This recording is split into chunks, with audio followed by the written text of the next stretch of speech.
painting does two things. It starts to take shape, it makes things look a little prettier, but it also identifies every single detail that's a problem. So, like when you're doing a paint job in a kitchen, it's generally not because it's a brand new kitchen, right? You're gonna have other issues to deal with. For instance, the side of the cabinets look like junk, right? I've got silicone on my trims. I got a huge patch of silicone up here. I have no idea why. And you know it's silicone because when you paint it, the paint runs away and it tries to find somewhere else to be. There's a repellent, force going on there. I've also got a couple of spots where I put too much paint and I got a couple drips, and I've got a couple of holes in the cabinet. All right, so we got to do all these repairs. We have to build our drawers. We have to rebuild the base of this cabinet so that it's got a toe kick area, right?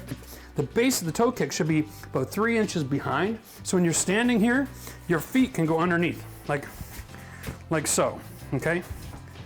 Otherwise, you're gonna be bent over at the sink all the time, throwing your back out. That's just stupid. So we're gonna fix that, put it in the shelf, reconnect all of our drawers. You're feeling it? All right, secret weapon, guys, in case you haven't seen. If you're not a fan of the show and you're just joining us for this adventure, then you need to know about this product right here. This is a oil paint, flat oil, comes in a spray can. It's called Kilz. It's got a bit of a yellow pigment to it, so don't expect it to cover up problems and be white. But what it does is it fixes all your problems. It's a stain sealer, but it also,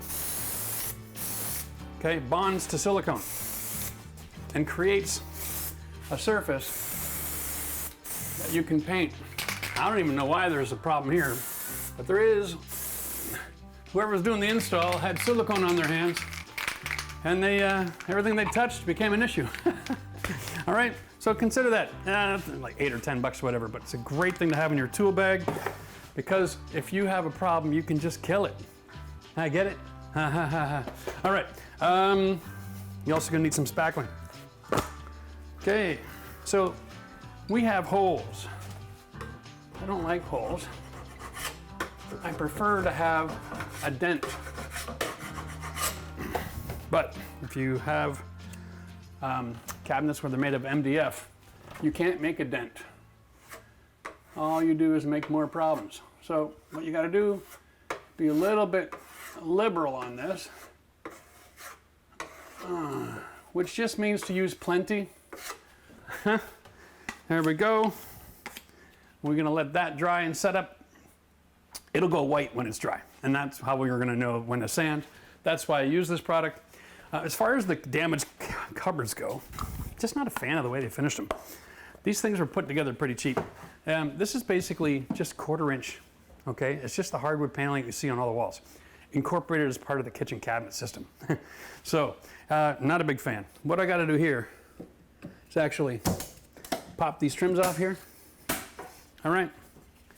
And I'm going to, if you've seen me do an IKEA kitchen, like in my 1880s farmhouse series that we did 2 years ago, we did an IKEA kitchen, and they come with end panels. And they extend out a little bit and come a little bit lower. I'm gonna incorporate that because I like that look. It caps it all off. It can go over top of all your backsplash tile. You can add a valance, right? And that'll just dress this kitchen up and take it to the next level. So I'm gonna put a cap on this one and a cap on this one. So don't need the trims. That's just to remind me. I bought some 2 foot by 4 foot MDF panels, 1/2 inch thick. We're gonna paint those up with all of our new cabinet doors. We'll get to that in just a minute. First of all, let's just, and check this out. I stepped here earlier, just a few minutes ago, and I almost went through the floor. There's a support here and a support here, but like that's how soft that is. And you're wondering why we're putting new subfloor in this whole building. That obviously has some water damage related to the fact that there's a sink and a dishwasher here. Oh, there we go. That was an awful lot of work to avoid having to bend over. There we go, out with the old. I think somebody did that work with a handsaw. I don't like much about this cabinet at all. Look at this. Yeah, I think we're gonna clean that out too. We don't, that's just ugly. This is one of these moments where you just go, Jeff, how the hell are you gonna make this work? That's the floor joist there. That's one there. That's not on one. All right, so like this isn't gonna be carrying much weight. I think I'm gonna get my level and see if this cabinet's salvageable at all. All right, so we can work with this. We'll just work with it in place. That'll be fine. All right, guys, let's take a look at this. We have a floor joist here, and we have one right here between these water lines. And so the gap that's appearing underneath these straps seems to be consistent with the 1x4. That seems to be consistent with the 1x4, give or take. So what I'm going to do is this. I'm going to take a 1x4 and I'm going to put it across the back here, up to, and carry the weight from these straps, okay? That way, these screws aren't just holding the weight of the counter by themselves, but these sticks can as well. And we can transfer load through that 1x4 into the wall framing, all right? And we want to have, on the front side, we're going to have the 1x4 sitting right on these 2 points of contact. So I'm going to build my box a little shorter on purpose so that I can screw it all together, okay? And then I'll cap it with another piece of 1x4 using a couple brad nails just so that I have a nice finished look, because I don't want to have to patch great big screw holes. So I'm going to make a box with 2 supports going across here, all right? That way I can put a shelf on it. I'll just use a 12-inch shelf to come up to my plumbing because I've got all of these water lines to engage. I've got dishwasher, I've got the fridge line coming in. There's like 1, 2, 3, 4 different supplies here, plus the drain for the dishwasher to consider. So we're gonna leave ourselves the room in the back. We'll just try to kind of pretty it up a little bit. Anyway, enough talking. Let's get to building.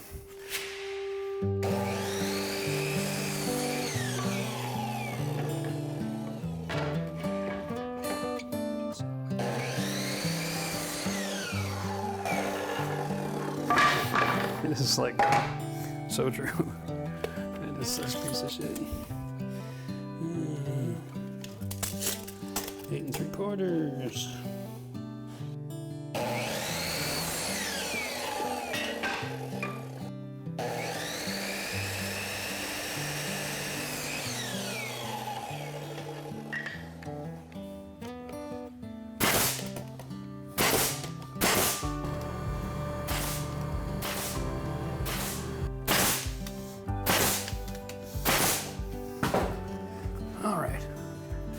See if that'll even get in here. Yep, that'll be perfect. That's part's done.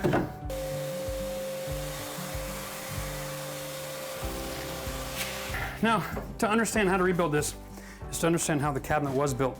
The cabinet was built out of 1x4 particle board, hello, and then they put their shelf on top of that, and then they built the sticks on top of the shelf. Because this is stick framed. This is not like build a box like you see nowadays. So we're replacing that with just a 1x4. Okay. And that's gonna be a perfect fit when I finally get into it. Which means that this is gonna be off the ground. Oh, maybe not. You know how they love their staples around here, right? Okay, so while we're down here, let's point this out. This joint right here is the drywall joint, and that's on a stud. So 16 inches away from that, there's another drywall joint, as indicated by these staples through the drywall. So I'm gonna throw a screw and a screw down here.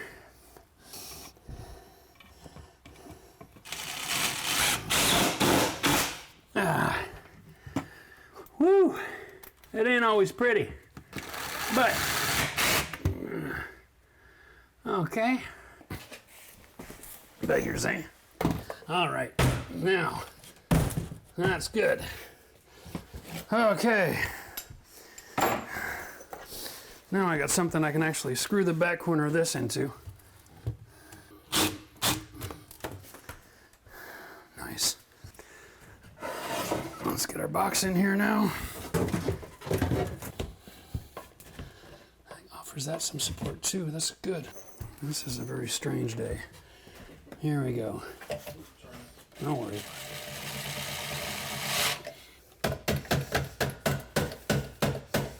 See, that's the old frame there, where the kick plate used to go. So I'm going flush with that. So my new kick plate I'm going to add on. Would you look at that? Now we're offering some more support to that and that cross piece.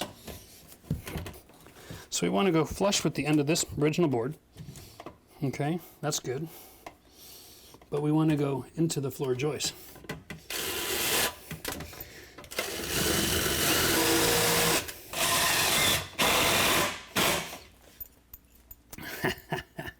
Love it. Okay. Oh, that cabinet seems a little wonky now, doesn't it? Perfect. All right. I'm going to do this into the floor joist on the other side here too.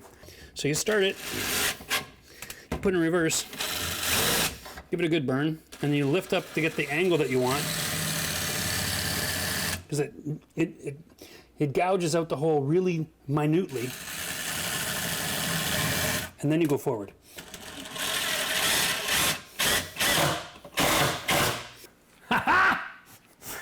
Starting to look like a cabinet. Now, I gotta get myself a piece of shelf. Get myself a piece of shelf. That actually is funny. So for the shelf, I'm gonna go right from one shelf to the outside of the cabinet. It's 33.5. Perfect. Okay, so the shelf's already made, right? So I just buy this right off the shelf. They come just shy of 12 or just shy of 16 inch. So I'm using a 12 because that keeps this all in front of the plumbing, which means I don't have to do any cutting and jigging and screwing around. And it's basically just there so you can put your soap and stuff in, right? It's not gonna be perfect, but it'll be close. And since we're adjusting our mindset of what perfect is because we're in a double wide, it'll be pretty perfect for a double wide. Because the teeth are rotating in this direction, then the underside of this is gonna be nice and clean. So that's the top of the shelf, all right? This is my mark, and this is just so that when I cut on my mark, I don't have 5 pounds of weight binding down on my blade so it doesn't kick back on me. This is the line, that black mark, that's where my blade actually cuts. So if you want 33.5, you gotta put your guide just to the right side of your pencil. Hold your square up against your table, okay?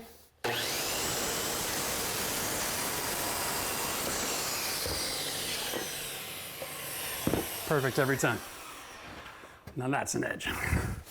Here we go. So what I'm gonna do is I'm gonna mark the backside, because these little squares here are actually designed to help carry the load of the counter down to the shelf. All right? Yeah. All right. So we're going to get our oscillating tool out, customize the whole environment for our new shelf.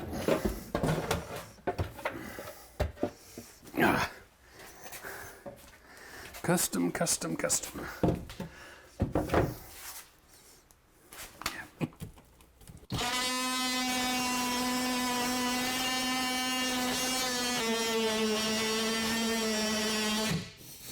Okay.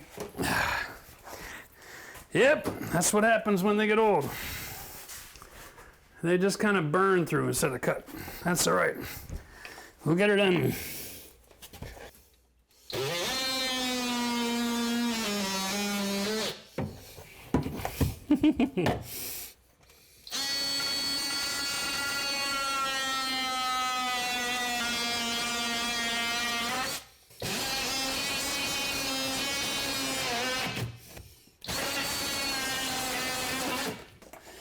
All right. Oh, that's an awful lot of work just to drop in a shelf, eh? All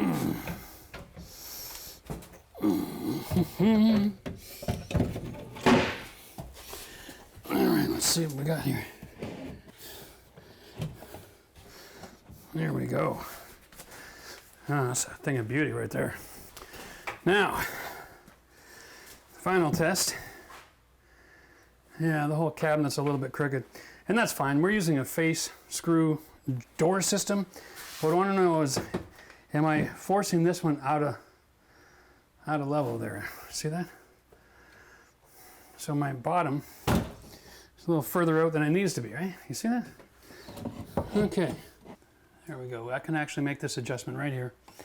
So when I attach the face to the shelf on all 3 points, and then to the, I'm gonna fasten it down as well. What we're gonna get is the effect of everything being tied together to the floor joist package. And that is how we're gonna install that, so when we hang the door, it doesn't look stupid. All right, brad nails. Here we are, all right. Okay, so we'll start in the corner, and I'm just gonna pin the shelf to this point here.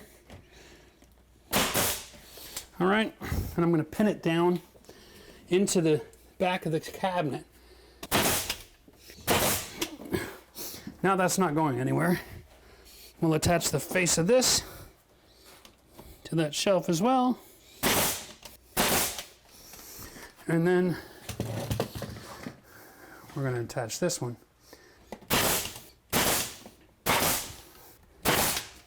No, that's moving around. That's about as solid as it's going to get until the countertop goes on. Beautiful day at the office. Here we go. Now we can take our last kick plate, throw it right on there. Oh boy. Is it just me, or are those lower than the rest of the cabinet? No, it's just me. All right, I'm gonna have to do a little rip here. I don't know how much of one, so because we're gonna paint again, I'm just gonna do that. There we go. Let's see if our measurement is right.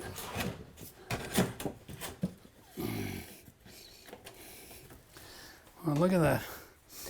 That is bloody well perfect.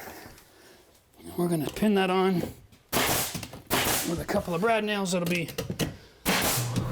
almost invisible. All right. Whew. Look at that. Now we can stand like normal people. It's amazing what that 2 inches does, man. That is all the difference in the world. All right. Okay, that's that problem solved. That's that problem solved. Here we go. Look at our patch. It's almost white. It's just a bit of pink left. So we'll give it a few more minutes. Let's tackle one of these drawers. Here we go. All right. These drawers, no, you might not believe me, so let me show you. If I try to pull it out from the front, they get stuck. I crawled around, I tried to figure it out. I can't for the life of me figure out how to pull these drawers out.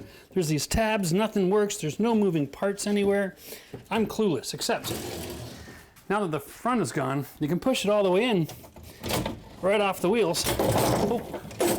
Oh. Yep, that's held together really nicely. This one is gonna need a front and a back. Great, okay. Now, I'll just put that out of the way.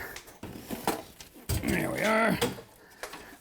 Boy, the staples work great when they're all engaged, but man, as soon as it's the only thing holding, that's pretty brutal. That particle board is just trash to work with, eh? All right. So if it broke, I'll fix it. If it ain't broke.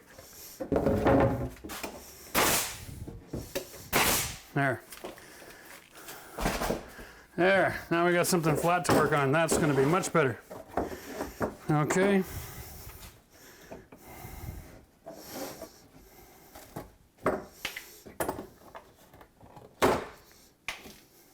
Wow. Staples are a lovely thing to work with. This tool, if I pinch the whole staple, maybe we'll call it like a 1/4 inch or an 1/8 inch above the surface, I can push and wiggle, and then it'll pop out the other side, okay? And then I can pry it back without causing any damage. That's just a much easier way to do the removal than trying to pull it through or trying to cut them off. Just get it out of the way. All right, that's simple. That's a drawer. Now, this is a 1x4. Love it.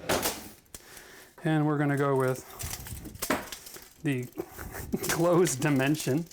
Let's do it this way, right? That way I can put some weight on it. And we'll measure this off.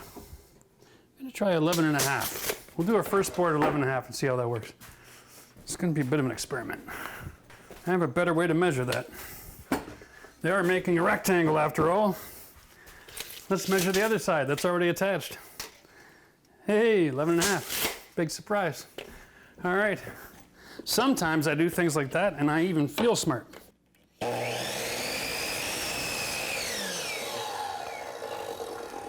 You'll notice when I cut large on purpose, and then I encroach on my pencil mark. By encroaching on my pencil mark, I can still see a hairline of it left.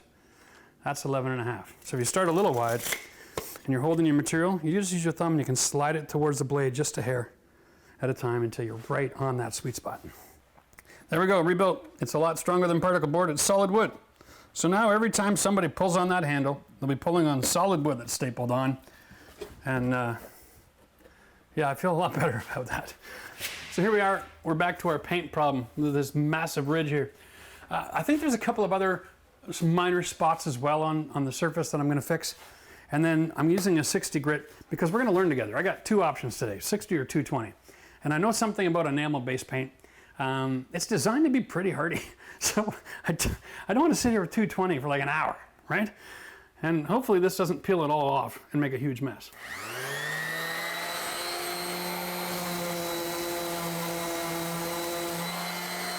Whoa, yeah. Okay, well that worked phenomenally too well maybe. Let's try the 220. This is one of the reasons why you want to do 2 coats. Yeah, okay, that's good. Where else should I have paint ridges? I just want to find one so I can try this again. Oh, there's a little bump.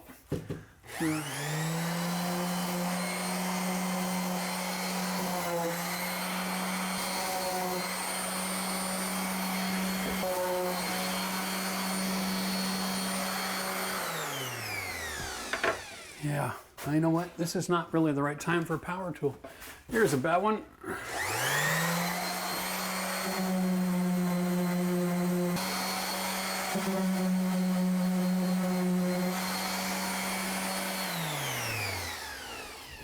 Okay.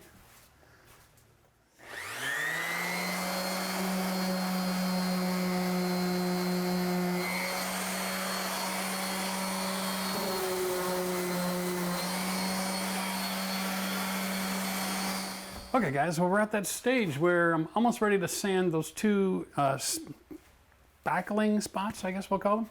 I'm gonna just take a hand sand now, okay? This is more of a, well, it's kind of a 220 grit as well. I think it comes around 200, but if it's not mechanized, you won't take all your paint off, right? What we're gonna do is we're just gonna feel around for rough surfaces. Remember, we painted this and the same conditions of the room that we sanded it in. And so the air was full of dust at the time, okay? Check your edges because it can actually create a really sharp paint edge. And you don't want to have that. Just a quick rub gets rid of all those sharp edges, okay? We're not doing this for adhesion purposes. We're doing this because, well, you see that little white spot that's right there? That spot was not there a second ago. Okay, so there we go. We sand that down until it's nice and smooth. Lovely, okay. I mean, the next coat of paint is the last chance you get to make this perfect, unless you want to really go 3 coats. I don't. Sand your oil-based primer here for the silicone. Just a little light, make sure you don't have any bumps there. Yeah, under here was all a little bit rough. Much nicer. There we go. Yeah. Just want to make sure everything is nice and smooth so that when people are reaching the cabinets, they're not rubbing up against something that's going to rip their hands open. I'm going to finish off sanding the rest of this cabinet. Let's just get right to the final goodness. Before we go any more painting, we're going to clean up our area. We're going to sweep, we're going to vacuum. Okay, we're going to try to get as much dust out of this atmosphere as we can. So that'll be a couple of hours. So, whoa, almost fell through that damn floor again. Whew. Maybe before I go any further on this project, I should finish the subfloor in the kitchen. That might be a great way to spend the next couple of hours, eh? When you're contemplating the remodeling of an existing kitchen, consider this. If you have wood components, like we had here with stick frame, and then particle board components like the old doors, get rid of all the particle board components and replace it with solid wood. That gives you the ability to do touch-ups and spackling and even go plastic wood to make major repairs if necessary. That way it's easy to tie in with all the new components and the painting system. Doing that costs you a couple $100 versus if you're going to put in a new kitchen yourself, another $3,000 to $4,000 in cabinets versus hiring a contractor, which those cabinets now become about $5,000 and the labor is another $3,000 to $5,000. Doing a DIY can save you literally thousands upon thousands of dollars.